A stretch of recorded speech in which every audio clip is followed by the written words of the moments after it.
Magandang araw po sa ating lahat.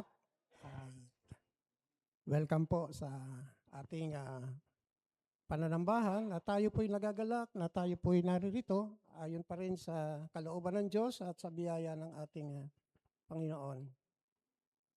Welcome po sa bawat isa. At naririto po yung ating announcement.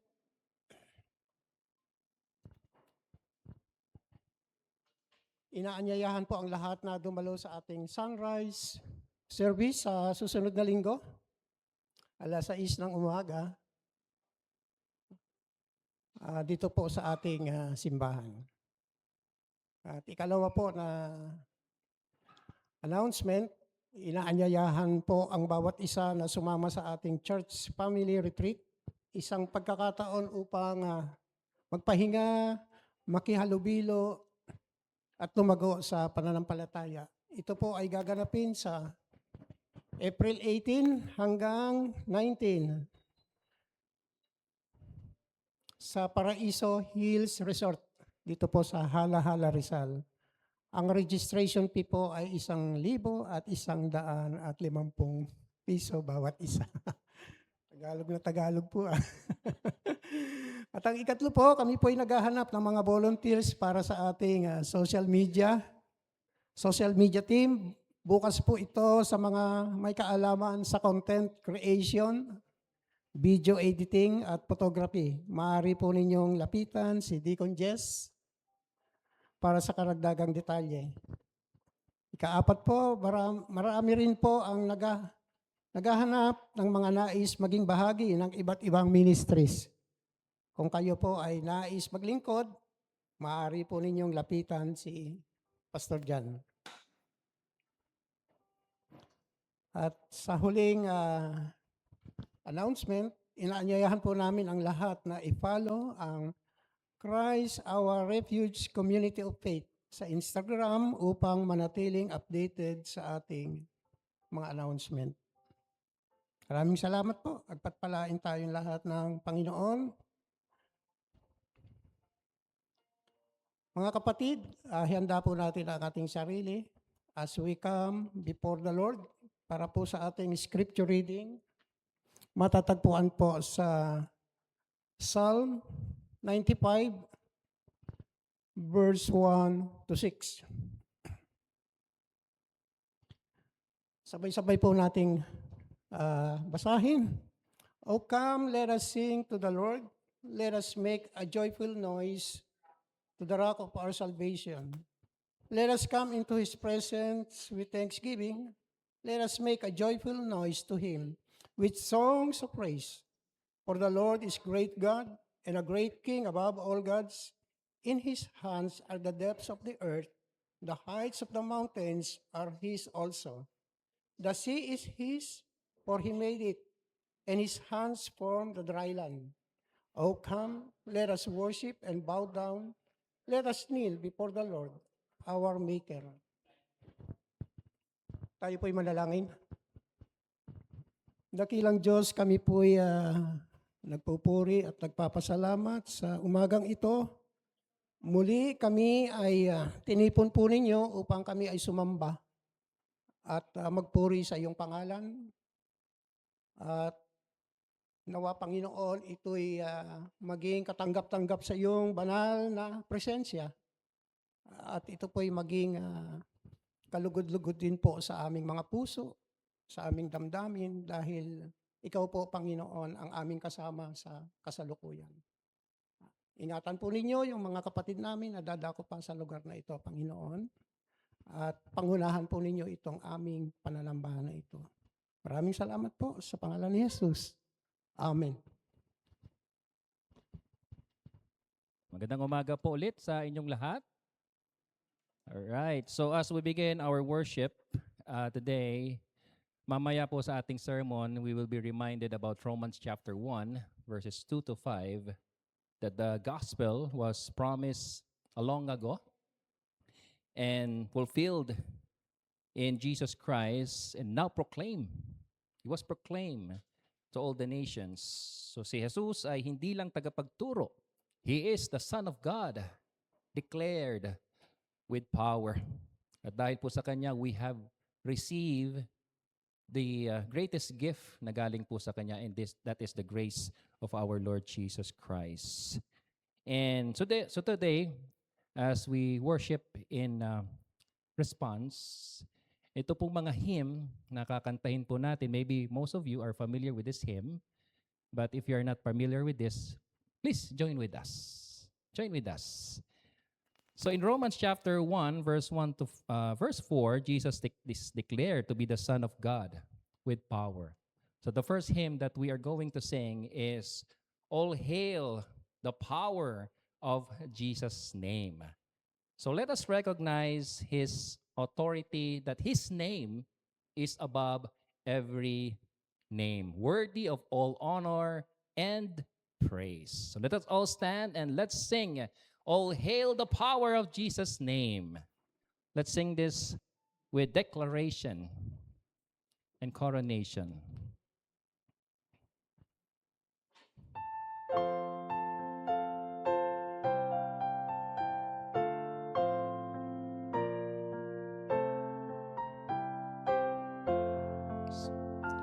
Oh, hail the power of Jesus' name, let angels prostrate fall. Bring forth the royal diadem and crown Him Lord of all. Bring forth the royal diadem and crown Him Lord of all. Ye chosen seed of Israel straight, ye ransom from the fall. Hail Him who saves you by His grace, and crown Him Lord of all. Hail Him who saves you by His grace, and crown Him Lord of all. Let every kindred, every tribe on this terrestrial fall to Him all majesty ascribe, and crown Him Lord of all. To Him all majesty ascribe, and crown Him Lord of all. Oh, that with yonder sacred throne we at His feet may fall. We'll join the everlasting song and crown Him Lord of all. We'll join the everlasting song and crown Him Lord of all. Amen and amen. Tunay nga na makapangyarihan ang pangalan ni Jesus. In Romans chapter 1, verse 3 to 4, we are reminded that Jesus came from the seed of David, a king, and now He reigns with power. So as we sing our next hymn, let's sing this with power, and with declaration. And let's sing, Crown Him with many crowns. So let us honor Him as our King, offering our songs and our lives in surrender. Let's sing this hymn. Crown Him with many crowns.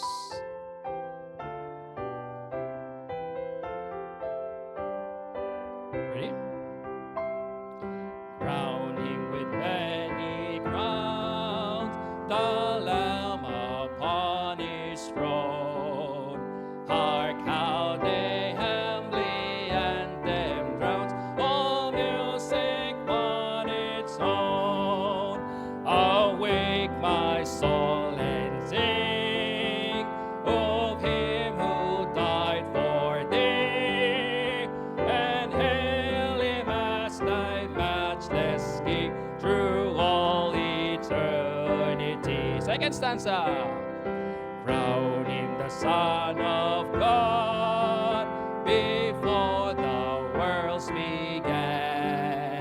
And Yehud tread where he had trod.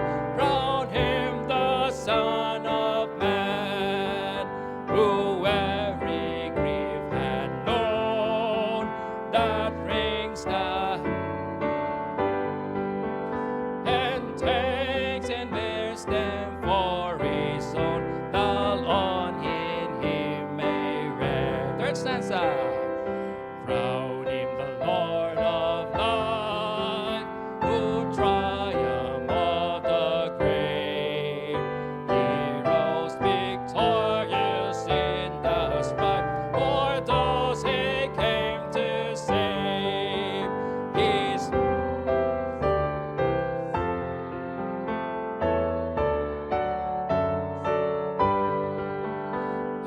taught eternal life to ring and list that death may die.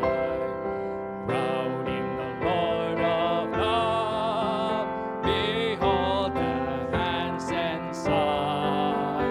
Those wounds yet visible above, in beauty glorified.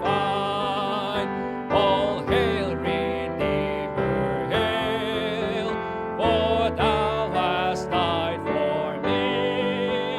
Thy praise and glory shall not fade throughout eternity. Amen and amen. Praise God. Jesus is our reigning King. Please be seated. Let's pray. Heavenly Father, we come before you this morning, Panginoon, with joy, with glad hearts, that you have once again given us this privilege, Lord, to worship you, to honor you, to hear your word. We ask, Lord, for your guidance to us today. May your name be praised. May your name be glorified, Lord, for you are our rock of refuge. You are our fortress. Despite the trials, Lord, despite the things na nangyayari po sa mundo ngayon, ikaw po ang nag-iisang sandigan ng iyong mga hinirang. And may we reflect that wonderful truths, hindi lamang po sa church, hindi lamang po sa aming pamilya, kundi kung saan mo po kami, Panginoon, itinalaga. And Lord, we lift to you yung amin pong nation. We ask, Lord, that may you guide our leaders. May you give them wisdom. May you save them, Lord. Marami pong salamat sa kalayaan that you have given sa amin, that we can freely worship you. We ask, Lord, for your blessings be upon your church. Sa amin pong mga leaders, Lord. Guide us by your Spirit. Renew us, Panginoon, every day by your Spirit. There are many sa amin na may sakit, Panginoon, and we know, Lord, that you are our divine healer. You have healed us spiritually. And ikaw po ang patuloy po na nagbibigay by your providence ng kalakasan sa bawat isa. We remember, Lord, si Kuya Leo, sila Ate Ana, Panginoon, and sa mga kapatiran pa po namin who are having these physical challenges in their lives. May you use this, Lord, for your glory's sake, that we may be more, Panginoon, mature in the faith, that we may see, Lord, that indeed you are our refuge, you are our strength. May you bless us this morning, Lord, with your word. Help us, Panginoon, Open our spiritual ears, our spiritual eyes, that we may respond to your word with joy, with gladness. Help us, Panginoon, to apply it in our lives. May you bless everything, aspect ng aming pong worship service this morning for your glory's sake alone. This is our prayer, Lord. In Jesus' name. Amen. Amen. Okay, magandang umaga sa bawat isa. And tayong lahat ay tumayo at batiin natin ang bawat isa ng magandang umaga. No? So, good morning po.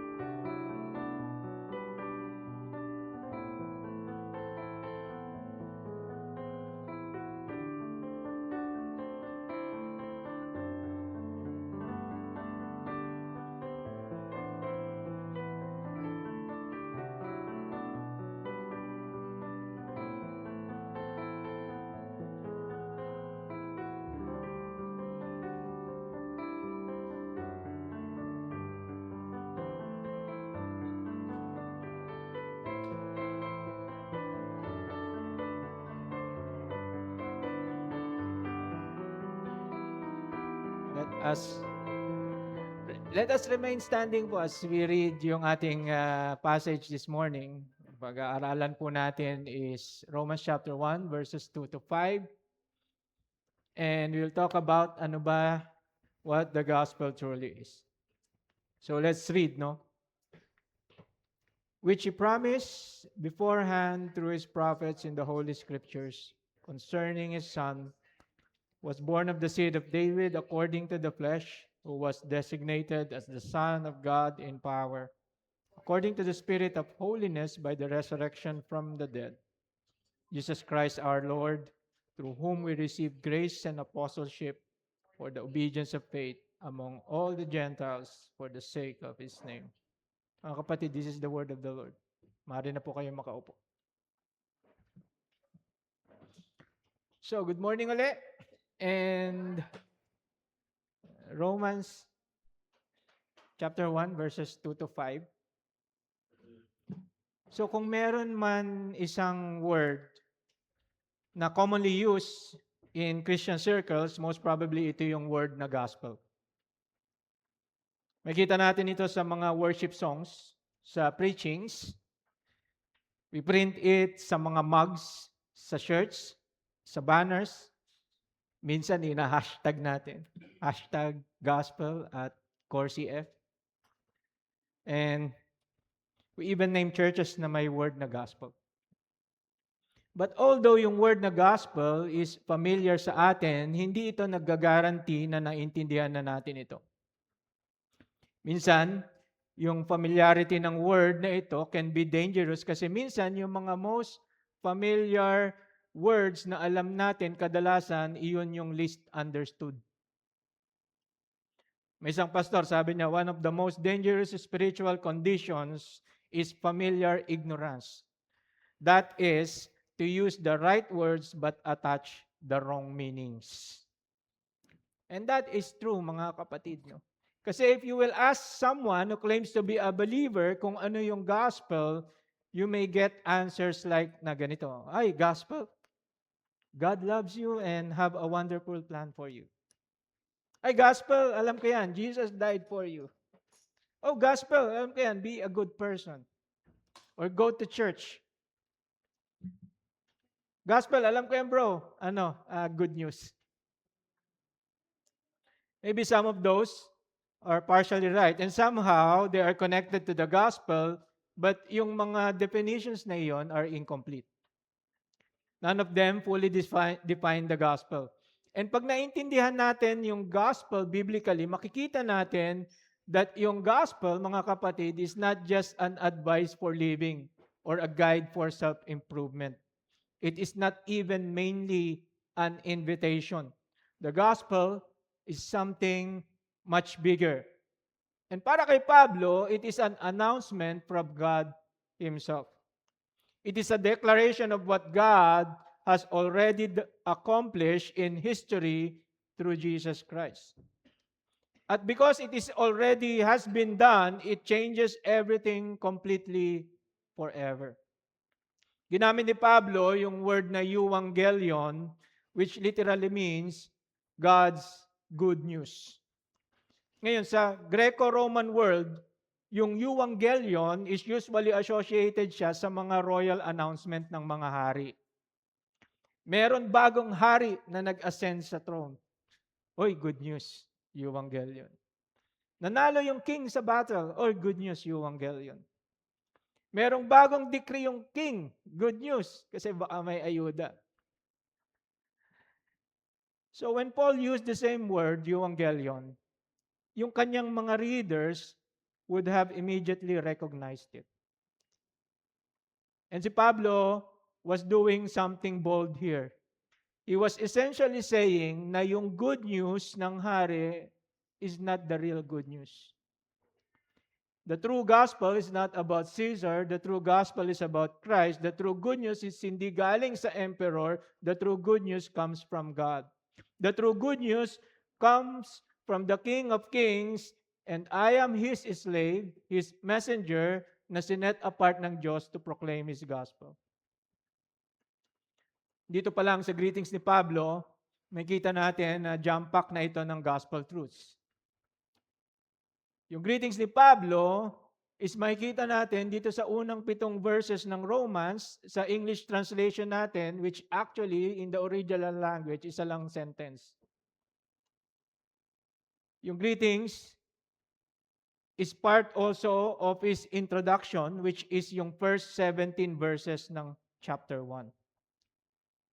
Ito yung longest greetings ni Pablo sa lahat ng mga sinulat niya, which nagpapakita na kung ano yung sasabihin dito ni Pablo, importante ito. Pero hindi naman ibig sabihin dahil maiksi yung sa ibang epistle, hindi yun importante. Sa verse 1, in-state ni Pablo yung kanyang identity as the human author of this book. Na siya ay alipin ni Kristo. Tinawag bilang apostol, set apart to proclaim the gospel of God. Sa verses 2 to 5, makikita natin yung subject ng kanyang sulat. At yung subject ng kanyang sulat is the gospel. Kasi para kay Pablo, yung gospel is something na hindi mo lang dapat i-consider. It's something that has already happened, revealed, and it demands your response. Si Pablo opens the books of Romans by defining the gospel. And this gospel is not just merely a slogan or a feeling or even mainly an invitation. It is a divine reality rooted in eternity, centered on Christ, and it calls for a response. Dito makikita natin yung tatlong unshakable realities of the gospel. And if we miss this, mga kapatid, we don't just misunderstand yung Christianity, but we misunderstand God Himself. Romans 1 to 5 gives us a theological foundation for what the gospel truly is. Merong tatlong unshakable realities of the gospel na makikita natin dito. Una is that it is God's plan. Verse 2. So the gospel originates from God's eternal plan. Pangalawa, it's about God's Son, sa verses 3 to 4. So, yung gospel centers on God's exalted Son. So, verse 5, makikita naman natin that it calls for a response. So, the gospel demands a response. At yung response is obedient faith. So, tignan natin yung verse 2, it's God's plan, which He promised beforehand through His prophets in the Holy Scriptures. Sa end ng verse 1, sinabi ni Pablo that he has been set apart for the gospel of God. And dito sa verses 2 to 5, si Pablo, dinidefine niya yung gospel. He is defining yung parameters ng gospel kung what the gospel truly is. Sinabi niya that he has been set apart for the gospel which God, sabi dyan sa verse 2, promised beforehand through His prophets in the Holy Scriptures. Sinasabi dito ni Pablo that the gospel is God's plan. In fact, the gospel originates from God's eternal plan. And remember mga kapatid, Paul is oftentimes na-accuse siya, especially ng mga Judaizers, na he is teaching a gospel na hindi in harmony with the Old Testament. Eh Pablo, yung gospel mo is your invention. Hindi ka nga apostle eh. Wala yan sa Old Testament yung gospel mo. But here in verse 2, sinasabi ni Pablo that the gospel is not my invention. It is not even any man's invention, but rather it is God's initiative. It is God's plan. So, it was promised beforehand, sabi dyan sa verse 2. Yung gospel, hindi lamang prophesy, it was promised by God. Sinasabi ng phrase na ito na merong intentionality, na merong foresight, na merong divine planning. So the Father promised it. The gospel, mga kapatid, hindi siya bunga ng human creativity, hindi siya dahil lang nag-evolve yung religion, and hindi lang ito bunga ng moral philosophy ng mga philosophers. The gospel was promised by God. And yung idea ng action word na promise is that it was promised at one point in time. Now, usually in the past. Now, the question is when? When it was promised. Sa Ephesians 1, 4-5, etong sabi ni Pablo. Just as He chose us in Him before the foundation of the world, that we would be holy and blameless before Him in love, predestining us to adoption as sons through Jesus Christ to Himself according to the good pleasure of His will. Titus 1, verse 1-2, sabi diyan, Paul, a servant of God and an apostle of Jesus Christ, for the sake of the faith of God's elect and their knowledge of the truth which accords with godliness in hope of eternal life, which God, who never lies, promised before the ages began. So it was promised before time began. And sa 2 Timothy 1:9, makikita natin that this good news of salvation was promised to us in Christ Jesus. Sabi ni Pablo, therefore do not be ashamed of the testimony about the Lord. So 2 Timothy, ito yung huling sulat niya kay Timothy. Do not be ashamed of the testimony about our Lord, nor of me, his prisoner, but share in suffering for the gospel by the power of God, who saved us and called us to a holy calling, not because of our works, but because of His own purpose and grace, which He gave us in Christ Jesus before the ages began. Mga kapatid, the gospel is God's eternal purpose unfolding in time na prinamis niya bago pa ang creation. Bago pa ang lahat-lahat. And this is crucial in our understanding of the gospel, mga kapatid, kasi ibig sabihin, bago pa nagkasala si Adam, before Israel was formed as a nation, bago binigay yung law kay Moses, God has a redemptive plan in place. No? Sinasabi dito ni Pablo that the gospel, hindi siya bagong idea, hindi siya plan B kasi nag-fail yung Israel or parang divine emergency response ng Diyos, no, na nagda-damage control na lang siya. Mga kapatid, the gospel, hindi siya plan B, hindi siya afterthought. It was promised even before creation. Kung minsan kasi we have this idea, okay, Old Testament, nagbigay ang Diyos ng command. Then humans failed. Kumamot sa ulo ang Diyos. And then, okay, New Testament, new plan, Jesus. Sa umpisa pa lang ng definition ni Pablo ng gospel dito sa Romans, he is completely destroying that idea. Para kay Pablo, hindi inimbento ang gospel ni Matthew, ni Mark, ni Luke, at saka ni John.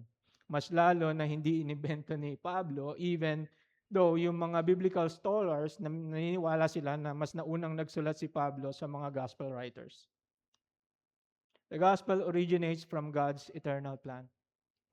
God is not reacting to human failure, no? In a sense na nung nagkasala si Adan at si Eva, kumamot siya sa ulo, sabi niya, oh crap, anong gagawin ko na ngayon?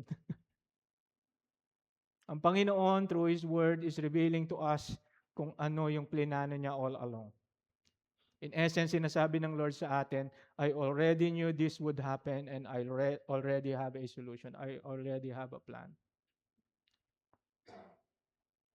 Mga kapatid, yung first gospel preacher, alam niyo ba kung sino? Is yung Diyos. And yung first time that the gospel was promised in the Old Testament was in the context of a curse. When God cursed the serpent in Genesis 3:15, He also proclaimed the gospel. Tawag doon ng mga theologians yung proto-evangelion. Yung first proclamation ng gospel, kung saan yung seed ng woman would crush yung head ng serpent and in the process, yung serpent would bruise his heel. And this is amazing, mga kapatid, kasi centuries before Christ was delivered to the cross, kung saan He crushed the head of Satan while being bruised for our iniquities, the gospel was already declared in the promise spoken within the curse upon the enemy. And kung titignan natin, basically yung sinasabi ni Joseph sa Genesis 50, dun sa mga kapatid niya, that as for you, you meant evil against me, but God meant it for good in order to do what happened on this day to keep many people alive. Is totoo hindi lang kay Joseph, but basically sa buong scripture, sa buong salvific history. Every character sa salvation history is freely exercising yung kanilang will, and lahat sila responsible sa evil na ginagawa nila, na gagawin nila, na ginawa nila, but God allowing the exercise of their will, sabi doon ni Joseph, is good kasi ultimately, yung kanyang purpose, yun yung mag-stand. Kaya we can declare all things work together for good. Amen? Romans 8. Kasi yung ultimate good is for us to be conformed to the image of Christ. In sanctification, we are conformed to the image of Christ. In glorification, we will be conformed to the image of Christ, for we will see Him as He is. Kung titignan natin, mga kapatid, yung Diyos is para siyang master architect na nag-design ng isang building. Na bago pa lang ilagay yung unang hollow blocks, meron na siyang complete blueprint. Yung structure, yung foundation, lahat ng electrical systems, lahat. And habang kinoconstruct yung building, meron isang worker on site, sabi niya, oy boss, meron tayong problema, meron nakitang crack doon sa foundation. Now, yung architect, hindi siya nagpanic. Pinakita niya yung blueprint sa kanya. Sabi niya, I've already taken that into account, so go ahead and keep building. Mga kapatid, the cross, hindi siya God's emergency repair. It is the centerpiece of God's eternal blueprint. Panginoon, history, kailanman will never be out of His control. It is unfolding according to His divine authorship. And dinugtong ni Pablo that the gospel was promised beforehand, sabi diyan, through His prophets in the Holy Scriptures. Ibig sabihin, yung Old Testament pala, hindi unrelated sa gospel. It is the foundation of the gospel. In Genesis 3:15, mababasa natin that yung seed ng woman will crush the serpent. In Genesis 22, sa story ni Abraham at saka ni Isaac, nung inoffer niya si Isaac, makikita natin na yung substitutionary ram kung saan dineclare ni Abraham that on this mountain, the Lord will provide. 2,000 years later, a few meters na malapit doon sa lugar kung saan inoffer si Isaac, Christ was offered as our substitutionary sacrifice. In fact, sabi sa Galatians 3:8 ni Pablo, and the scripture, foreseeing that God would justify the Gentiles by faith, proclaim the gospel beforehand, kanino? Kay Abraham, saying, all the nations will be blessed in you. Sa Exodus 12, makikita natin yung Passover lamb na sinacrifice ng Panginoon, na sinacrifice ng bansang Israel to save God's people from judgment. Sa Leviticus 16, makikita natin yung Day ng Atonement kung saan yung kasalanan ng mga hinirang ng Diyos is inimpute doon sa substitute. Sa Isaiah 53, makikita natin yung suffering servant that was pierced for our transgressions. Sa Psalm 52, mababasa natin yung righteous sufferer whose hands and feet are pierced. Sa Zechariah 12:10, mababasa natin that Israel will look on the one they pierce. Future. Nangyayari ba yun ngayon? Hindi pa. Hindi pa nila tinitignan na si Jesus yung Messiah. Merong more than 300 prophecies concerning the Messiah, sabi ng mga scholars. Yung 1/3 na fulfill ni Jesus during His earthly ministry, yung 2/3 i-fulfill ni Jesus when He comes back. And each Old Testament prophecy about the Messiah, para siyang mga threads ni tinahi together, forming a tapestry that reveals and points to Christ. Yung Old Testament, hindi siya pre-gospel. Yung Old Testament is the promised gospel. So para siyang breadcrumbs na iniiwan ng Diyos. Nuhulog niya. Yung Old Testament leads us forward step by step. Yung lamb sa Genesis, yung substitute sa Exodus, yung suffering servant sa Isaiah, yung pierced one sa Zechariah, and sinusundan mo yung trail, and then finally you arrived in the New Testament, and suddenly, na-realize mo yung trail was always leading to Jesus. Now, knowing itong mga bagay na ito, ano yung mga reflections na pwede natin makita? Isa is that hindi nagbabago yung Diyos. He is the God of the Old Testament and of the New Testament. Ano pa? Yung Panginoon keeps His promises. He is faithful. Remember, hundreds of years na ang lumipas. Yung mga Jews nag-iisip sila siguro, will the Messiah ever come? Marami silang pinagdaanan na suffering, then God acts and the promise was fulfilled. This means na yung Panginoon can be trusted. Di ba tayo minsan, nangangako tayo sa mga misis natin, mga husbands. Minsan di natin ginagawa. Pero yung Panginoon, yung pangako niya, tutuparin niya kasi He is faithful sa kanyang pangako. Although minsan, sa outset, it may look na nakalimutan na ng Lord yung pangako niya. But the reality is, hindi nakakalimot ang Diyos. And ito yung gustong ipakita dito ni Pablo sa verse 2. Na hindi lang ito statement about the content of the gospel, but it is also a reason for believing it. If we can see that God promised Christ centuries before, bago siya dumating, and that He fulfilled those promises in so many specific ways, then it strengthens our faith. Tama? Even sometimes, yung pangako ng Diyos, hindi natin mararamdaman in our lifetimes. Amen?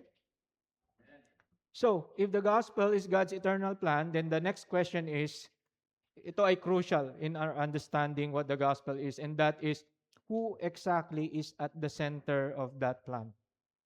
Which, sa verses 4 to 5, verses 3 to 4, makikita natin that the gospel is about God's Son.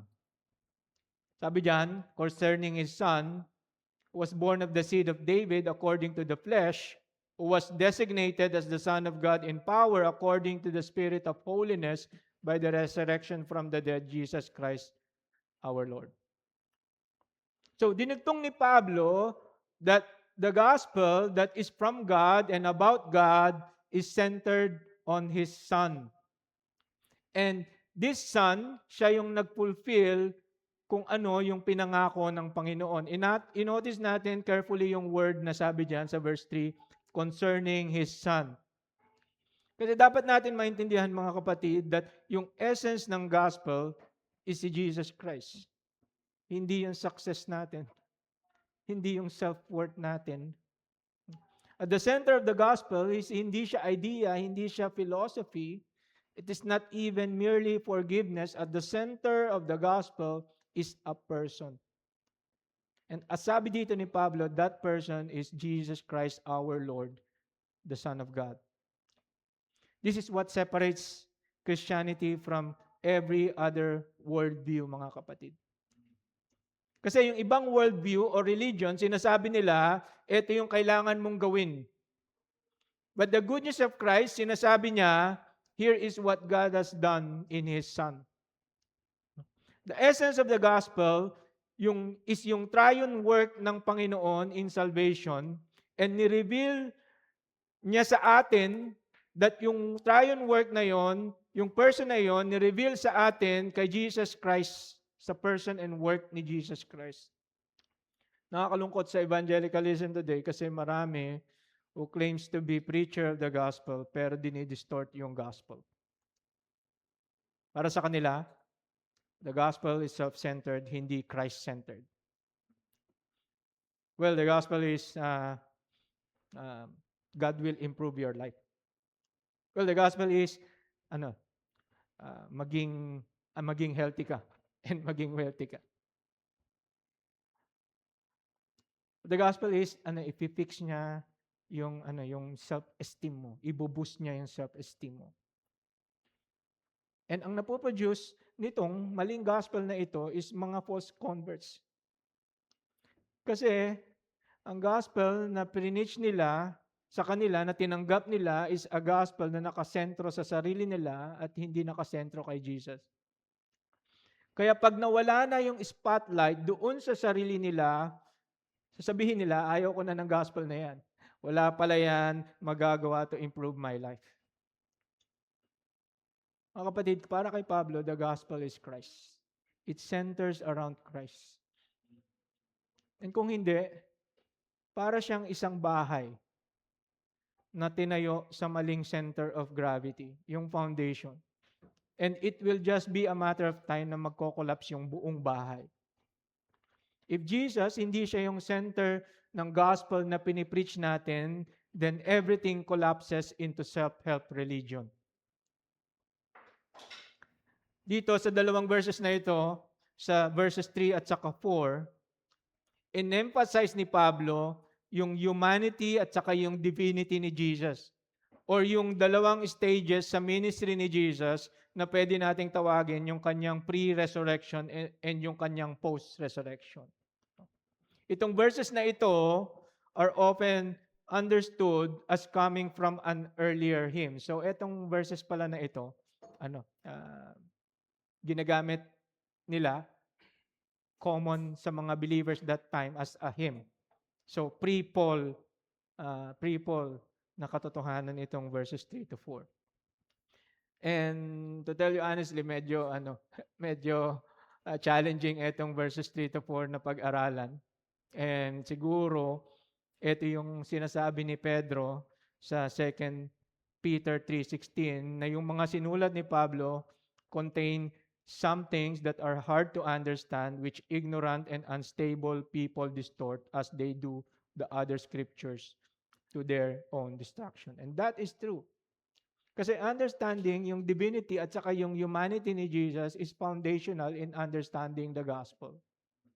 Notice in verse 3 that yung word na His Son, sabi dyan sa verse 3, it comes before yung phrase na nagsasabi that yung Son was the one who became a descendant of David and was declared the Son of God in power at the resurrection. is nagpapakita lamang na si Jesus was already the Son even before yung mga events na ito is nag-took place.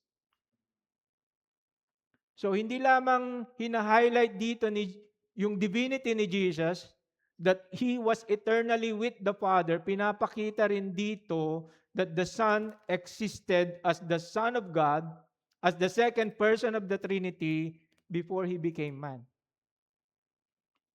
Hindi siya naging Son nung nagkatawang tao siya. Jesus is the Son who already existed before all things, the one the Father sent into the world. Sabi ni Pablo sa Romans 8:3. In theology, ang tawag doon, yung eternal sonship versus, yung opposite ng eternal sonship is yung incarnational sonship. Pagkakaiba nila is that yung eternal sonship, si Jesus, is the second person of the Trinity as the Son, eternally existing with the Father nung start pa lang. Yung isa is sinasabi niya na si Jesus naging Son during His incarnation. So, i-park muna natin yung idea na yon. Okay, at least meron tayong ganong idea. So kasi dahil nauna yung His Son, so He is His Son before siya nagkatawang tao. And before He became Son of God in power, He was designated as the Son of God in power. So dagdag ni Pablo, sabi diyan, who was born of the seed of David according to the flesh. So, etong divine Son was born of a descendant of David according to the flesh. And eto mga kapatid, it affirms yung incarnation na nagpapakita na si Jesus entered real human history.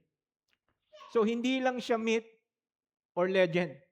Diba, alam natin na si maganda at saka si malakas. Legend. Pero si Jesus, sinasabi dito ni Pablo, ina-affirm niya that He entered real human history. So, hindi siya legend, hindi siya myth, hindi siya apparition, hindi lang siya spiritual symbol. Jesus is fully human. He was born. In fact, yung mga Romans and Jewish historians, sinasabi nila that Christ was born under the Roman rule, under the Roman occupation, and He was crucified by the Romans. Sabi ni Tacitus sa ni Josephus. So He entered our world in real human history. Kaya meron siyang genealogy. He was raised in Nazareth, naramdaman niya yung gutom, na uhaw, na pagod, at siya ay napaka-human enough na namatay din siya. Sabi ng Hebrews 4, verse 15, that Jesus was tempted in every way, tulad natin, yet without sin. That is why Christ can sympathize with us in our weakness.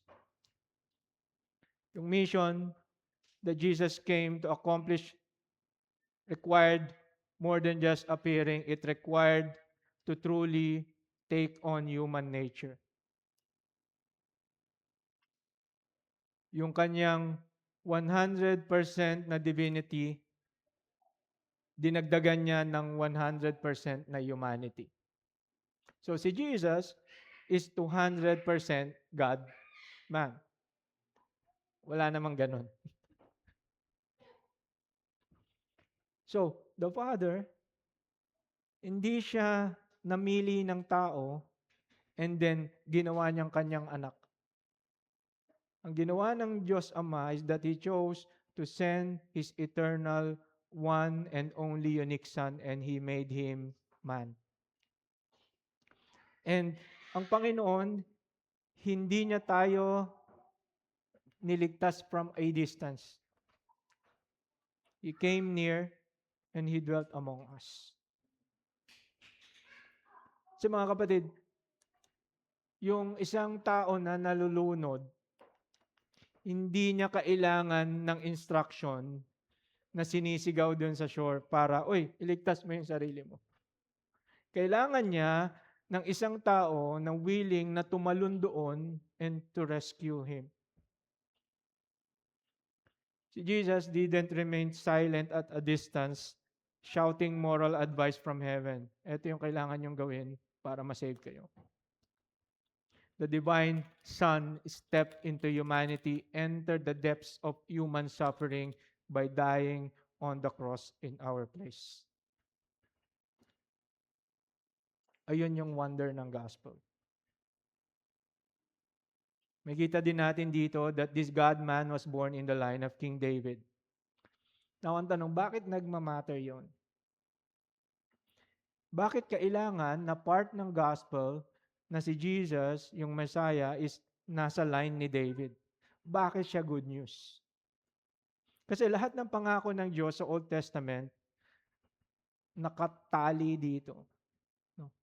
Pinangako ng Diyos kay David sa 2 Timothy 7 that one day a king, 2 Timothy, 2 Samuel 7, that one day a king would come. And eto ang Messiah, eto yung anointed one who would come from David's line. And this king would do what no other king can do. No. He would defeat lahat ng enemies ng Diyos, and he would establish righteousness, and he would bring lasting peace. In other words, he would be the fulfillment to all ng promises ng Panginoon. Pakinggan natin kung paano dinescribe ng mga prophets yung Messiah. Sabi sa Jeremiah 23:5-6, ito yung sabi ni Yahweh. The days are coming when I will raise up to David a righteous branch, a king who will reign wisely and do what is just and right in the land. Sa Isaiah 1:10, sabi ni Isaiah, in the day the root of Jesse will stand as a banner for the peoples. The nations will rally to him, and his resting place will be glorious. And hindi ito small time na pangako, mga kapatid. Itong pangakong ito, we're pointing forward a global king, a righteous king, a saving king. And yung reign niya will be eternal peace sa Israel. And we're looking sa Israel ngayon. And sasabihin natin, meron na bang peace? Wala pa. Now, the gospel says, no, na that king has come. After 100 years ng paghihintay, nag-act ang Diyos. He has fulfilled His plan and He has kept His promise. At ang sabi ni Isaiah, no, there will come a time that the government will be on His shoulders, and of the increase of His government and peace there will be no end. That's why this is called the good news.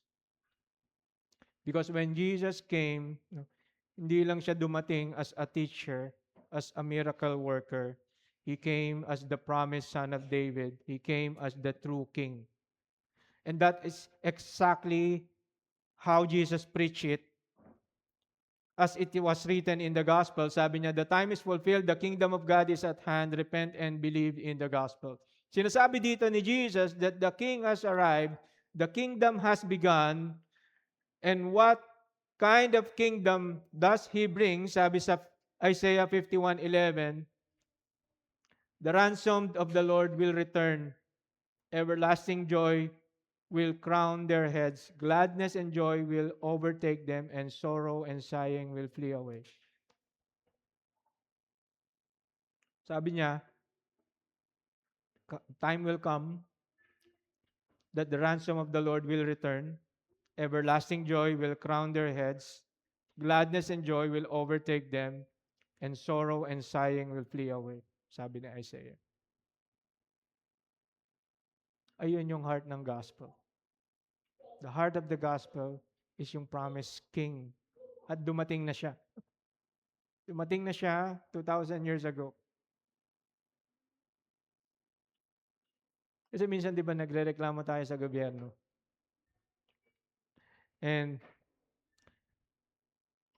sabi natin, mahal ang bilihin, may gera na naman. Di naman natin nararamdaman yung gobyerno. Kaya nakalimutan natin, all human kings will fail. Kahit na sino pa yung iupo natin na hari, kahit na sino pa yung iupo natin na presidente, wala silang ipangako, wala silang ipinangako at wala silang ipapangako na magkakaroon tayo ng everlasting na kaginhawahan. Ang kaya lang nilang gawin is damage control.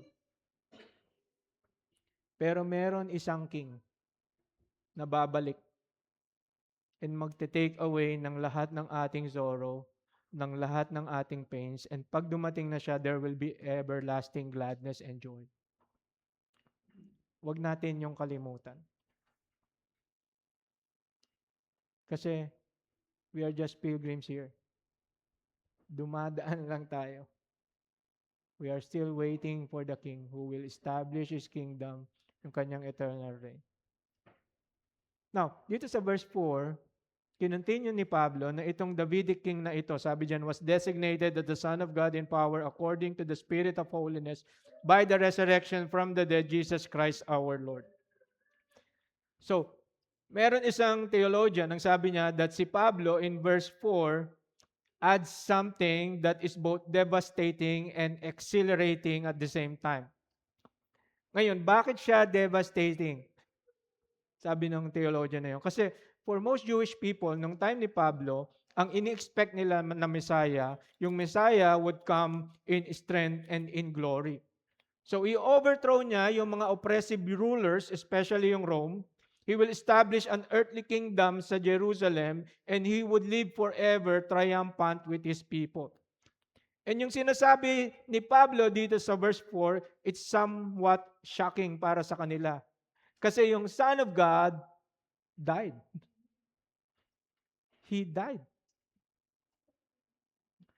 Para sa mga naniniwala that Jesus was the Messiah, this would be devastating. Kasi Messiahs don't die. They conquer, they rule, they live. They don't get arrested, beaten, mocked, crucified, leaving yung kanilang mga followers na scattered, na confused. Kaya yung nag-uusap yung dalawang disciples, remember sa Luke 24, dun sa road to Emmaus, anong sabi nung dalawa? We were hoping that it was He, si Jesus, na na-crucify three days ago, who was going to redeem Israel. At anong nangyari dun sa road to Emmaus? Biglang dumating si Jesus. At in-explain niya, simula kay Moses, simula sa Old Testament. No. They were devastated. Christ died. The Son of God died. Nag-collapse yung kanilang hope. But si Pablo, hindi sila iniwan doon. So, he immediately moves from devastation to triumph. Sinabi niya that this same Jesus, this crucified Messiah, was raised from the dead. And para kay Pablo, yung resurrection, hindi siya side note. Ito yung very heart ng gospel ng Diyos. He then highlights, mga maraming bagay dalawang bagay about the resurrection. Sabi niya diyan, it happened according to the Spirit of holiness. So, anong ibig sabihin nito? According to the Spirit of holiness. And it is clear sa praise that the Holy Spirit of God Himself raised Jesus from the dead. Kasi sa Romans 8:11, sabi ni Pablo that the Spirit who raised Jesus will also give life to our mortal bodies. So, the same divine Spirit who brings resurrection life kay Jesus is the Spirit who now lives in believers. So, yung resurrection, hindi siya random, hindi siya accidental, kundi isa siyang personal, powerful work ng Holy Spirit. Also, notice natin that although parang unusual yung wording na Spirit of holiness, actually, ang ginagawa, this is intentional. Kasi given naman that yung Holy Spirit, yung Spirit 'Di ba is holy, kaya nga Holy Spirit. No? And itong phrase na ito, ang problema, ang challenge dito is yung spirit of holiness is isang beses lang ginamit ni Pablo, dito lang niya to ginamit. So, ang problema natin doon sa interpretation is wala tayong ibang mapag-reference kung paano ito i-interpret.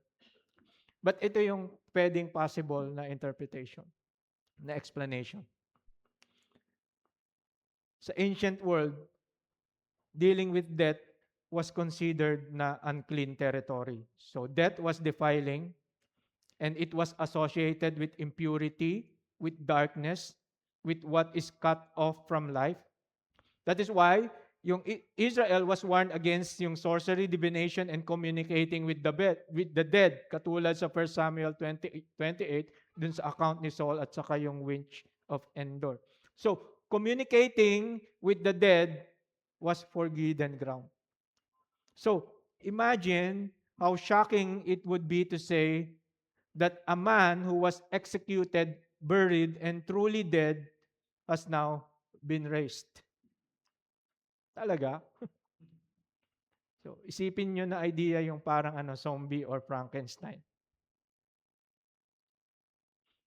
But si Pablo draws a sharp contrast here nung sinabi niya that the Messiah was resurrected according to the spirit of holiness.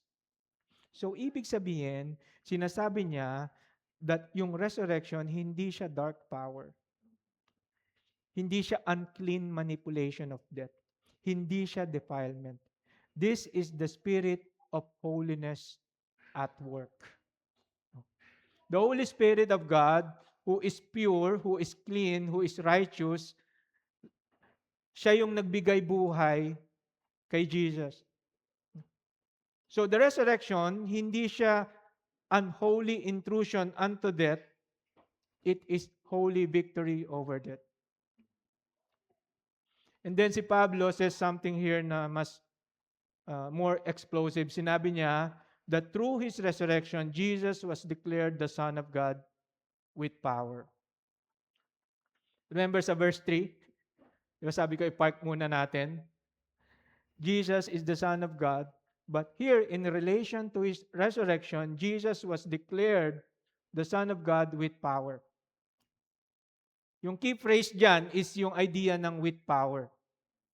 And clear dito si Pablo na hindi niya sinasabi na si Jesus became the Son of God only after resurrection. He already was the Son of God. He was the Son of God in humility. He was the Son of God in suffering. He was the Son of God in flesh. But now, something has changed in His mode of sonship. He is revealed, installed, and declared as the Son of God in power. No longer in weakness, no longer in suffering, no longer in humiliation, but now in authority, in victory, and reigning in glory as the exalted Son of God. That is what Jesus meant nung sinabi ni Jesus, after the resurrection, all authority in heaven and on earth has been given to me. Para kay Pablo, the Son of God has always reigned with the Father from eternity. But through His incarnation and saving work, He was appointed at the resurrection as the Son of God in power, na ngayon, revealed to us as both fully God and fully man. Walang ganoong position si Jesus as the Son of God nung hindi pa siya nagkatawang tao and na-resurrect. Yes, He is 100% divine as a Son of God before. But because of His resurrection, He is the Son of God in power as both 100% God and 100% man. So, yung resurrection, mga kapatid, is yung public declaration ng Diyos Ama na sinasabi niya, this is my Son, listen to Him, worship Him, trust Him. So, the gospel originates from God sa verse 2. It centers on Christ sa verses 3 to 4. Now, sa verse 5, sabi diyan, it demands a response. Sabi diyan, through whom we receive grace and apostleship for the obedience of faith among all the Gentiles for the sake of His name. So, maraming mga elements na makikita natin dito with regards to the gospel, mga kapatid. Makikita natin na yung scope ng gospel is para sa lahat ng nations. No? Sabi ni Pablo, for the obedience of faith among all the Gentiles. Makikita din natin na yung goal ng gospel is honor ni Jesus. No? Yung glory ni Jesus. Sabi diyan, yung obedience of faith among all the Gentiles for the sake of His name. But I want us to focus on the demand of the gospel, which is that it calls for a response of obedient faith. Sabi diyan ni Pablo, yung phrase na obedience of faith. Remember, hindi sinasabi dito ni Pablo that he was sent to preach the gospel that calls for a response of obedience, no, instead of faith. Or a gospel that calls for a response of faith plus obedience. When he said that he was sent to preach the gospel that calls for the obedience of faith, sinasabi dito ni Pablo that the gospel is calling for people to respond in faith, and yung faith na iyon produces obedience. So obedience, siya yung necessary result ng faith. So para kay Pablo, faith and obedience, hindi siya separate, and ang pananampalataya na hindi nagre-result sa obedience is a dead faith. A faith that does not obey, hindi siya biblical na pananampalataya. Mga kapatid, biblical faith, hindi lang siya merely intellectual agreement. Biblical faith is surrender, and makikita ito in humble obedience. Sabi ni James sa chapter 2:19 that even yung mga demons, naniniwala sila sa Diyos. In fact, they even tremble before God. But the difference is that they believe and tremble in disobedience. Sabi ni James, if ganito yung pananampalataya mo, yung faith na pinoproclaim mo na meron ka is a dead faith. A living faith, sabi ni Pablo, obeys. It obeys hindi para masave. It obeys dahil siya ay nasave by grace through faith in Christ. Naintindihan natin, mga kapatid. So, nabanggit din dito ni Pablo that he has received grace and apostleship. Sabi dyan sa verse 5. And eto, dinidefine niya, not just something na ginawa and binistow ng Panginoon, but also it defines yung mission ni Pablo. Para kay Pablo, grace produces mission. So, God saves people and then He sends people. Tulad ni Isaiah sa Isaiah chapter 6. Nung naranasan niya yung redemptive work ng Panginoon sa buhay niya, anong sabi ni Isaiah? Lord, here am I, send me. The gospel, hindi lang siya nagko-call ng response ng obedience of faith, but also that yung mga saved would go, sabi diyan sa verse 5, among all the Gentiles to proclaim the gospel for the sake of His name. Amen. So, sa verses 2 to 5, kung saan nilatag ni Pablo yung subject ng kanyang sulat sa mga taga-Roma, nagbigay siya ng tatlong unshakable realities. Na ito yung definition ng gospel. Na yung gospel originates from God's eternal plan, that it centers on God's exalted Son, that it demands a response of obedient faith.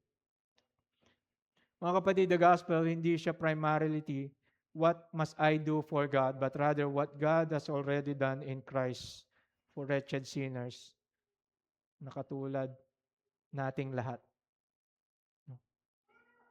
The gospel is not God's suggestion para magkaroon tayo ng magandang buhay. The gospel is God's good news of salvation that was revealed to us in the person and work of His Son, Jesus Christ. So the gospel, hindi lang siya information na dapat nating pag-aralan. It is about a Savior that we must trust and obey. At hindi lang yon, i-preach. No? Sa lahat, mga kapatid, one day, Christ will finally defeat every enemy. Every knee will bow and every tongue will confess that He is Lord, the glory of God the Father. Regardless kung nasa heaven ka, regardless kung nasa hell ka, every knee will bow, every tongue will confess that He is Lord. That day will be the full completion ng lahat ng pangako ng Panginoon. It will be yung grand conclusion ng gospel ng Diyos. But until that day, we wait. Amen? Pero hindi out of despair. We wait in hope. Bakit?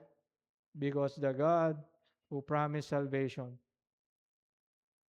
in the gospel of Christ is faithful. Amen? Let's pray. Heavenly Father, we thank you, Lord, for this assurance, Lord, that you are in a faithful God. You have promised salvation before even everything began. And yung promise na iyon, pinakita mo, ni-reveal mo sa amin nung sinend mo yung iyong bugtong na anak to die on the cross for the forgiveness of our sins. And hindi lamang yon, Panginoon. You have resurrected Him.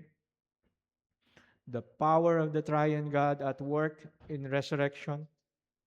The Father, the Son, the Spirit, resurrecting Christ. Papakita lamang, Panginoon, that indeed, hindi ka lang faithful. But nagpapakita, Panginoon, that God, the person of Christ, that Jesus is your Son, and He is the fulfillment ng lahat ng pangako. And you have called us, Lord, hindi lamang mag-trust, hindi lamang manampalataya, but also to obey.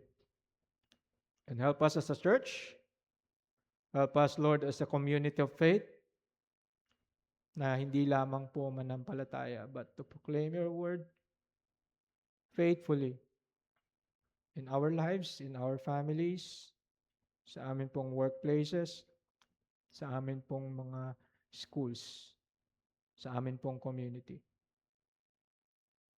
For the glory of your name alone. In Christ's name we pray. Amen. Amen. What the gospel truly is. The gospel is what? It's God's plan. Plano na po ito ng Panginoon to save you and me. That's why we are all here. And who is the center of the gospel?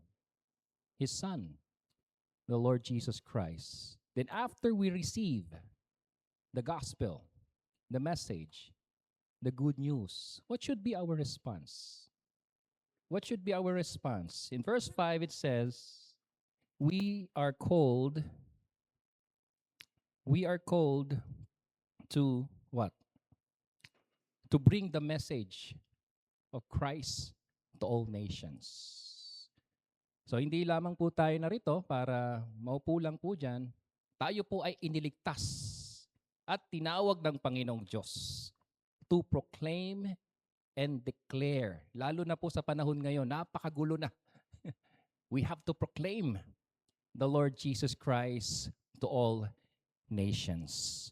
And so as we sing our hymn of response, oh, for 1,000 tongues to sing, I pray that let this be our desire, that more voices, more lives will declare the good news and the greatness of our Lord Jesus Christ.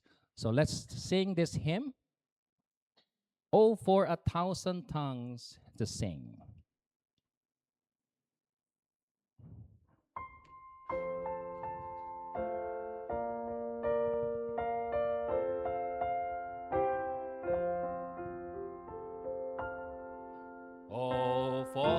thousand tongues to sing my great Redeemer's praise. The glories of my God and King, the triumph of His grace. Jesus, the name that charms our fears, that bids our sorrow cease. This music in the Savior's ears, this life and health and peace. He breaks the power of cancel sin. He sets the prisoners free. His blood can make the foulest clean. His blood availed for me. First stanza. Hear him, ye deaf, his praise ye dumb, your loosened tongues employ. Ye blind, behold your Savior come, and leave ye lame for joy. My gracious Master and my God, assist me to proclaim, to spread through all the earth abroad the honors of thy name. Oh, for 1,000 tongues to sing my great Redeemer's praise, the glories of my God and King, the triumph of His grace. Let's be seated. Mga kapatid, sa sinasabi sa Romans 1 verses 2 to 5, pinapaalala sa atin na ang gospel ay ipinangako ng Diyos at natupad kay Jesus. At tayo ay tinawag para sumunod sa Kanya. Ang pagbibigay natin ay hindi lang obligasyon, ito ay pagtalima sa biyaya ng Diyos. Dahil sa ginawa ni Kristo, tayo ay tinawag. Hindi lang tumanggap, kundi maging bahagi ng Kanyang gawain. Ang ating pagbibigay ay isang daan na ito po ay isang daan para sabihin,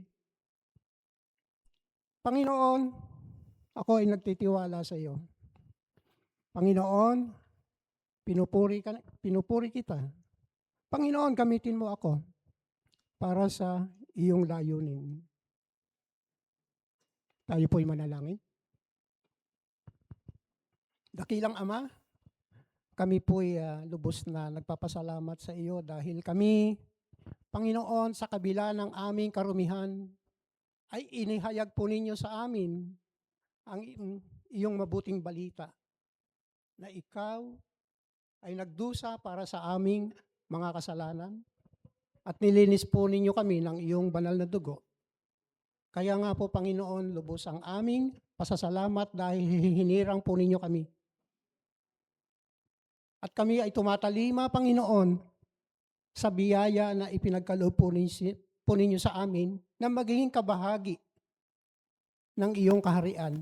Kaya nga po, Panginoon, pagpalain po ninyo itong aming pagbibigay at kami naman po ay nagtitiwala na bubuksan po ninyo ang pintuan ng langit upang ibuhos ang iyong biyaya na kailangan namin sa araw-araw. Hindi lang kami, kundi ang iba pa naming mga kapatiran na nagtitiwala sa iyo. Maraming salamat po sa inyo at pagpalain po ninyo ang gawaing ito. Ito po ang panalangin namin sa pangalan ni Jesus. Amen.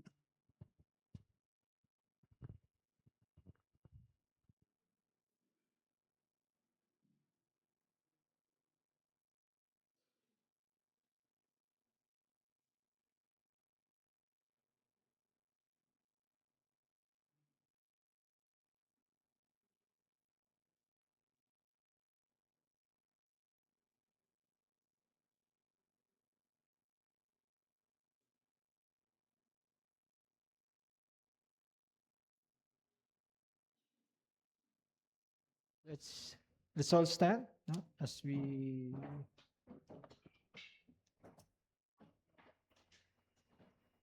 let's pray. Lord, we thank you, Lord, for your word. Indeed, Panginoon, you're faithful sa mga pangako mo. And because hindi ka po nagbabago, hindi ka po nagsisinungaling, it means, Lord, na your word can be trusted. Your word is life. Your word, Panginoon, is comfort ng iyong mga hinirang.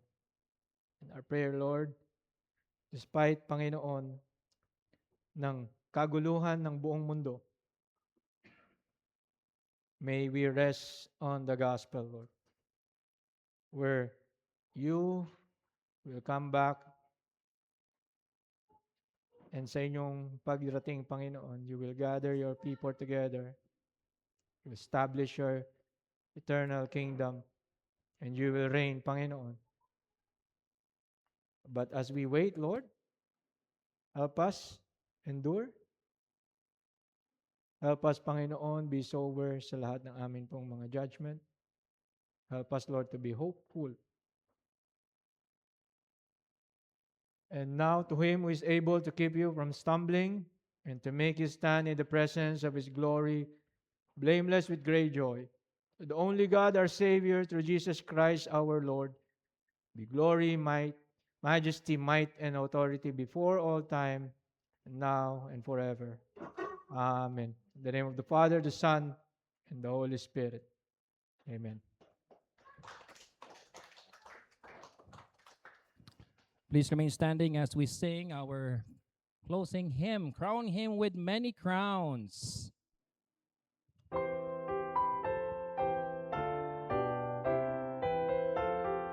Ready? Crown him with many crowns, the Lamb upon his throne. Hark how the heavenly anthem drowns, oh music but its own. Awake my soul and sing of him who died for thee, and hail him as thy matchless King through all eternity. Crown him the Lord of love, behold his hands and side, those wounds yet visible above, in beauty glorified. O hail Redeemer's hail, for thou hast died for me, thy precious and throughout eternity. Amen and amen. God bless you all. God bless you all. Have a blessed day.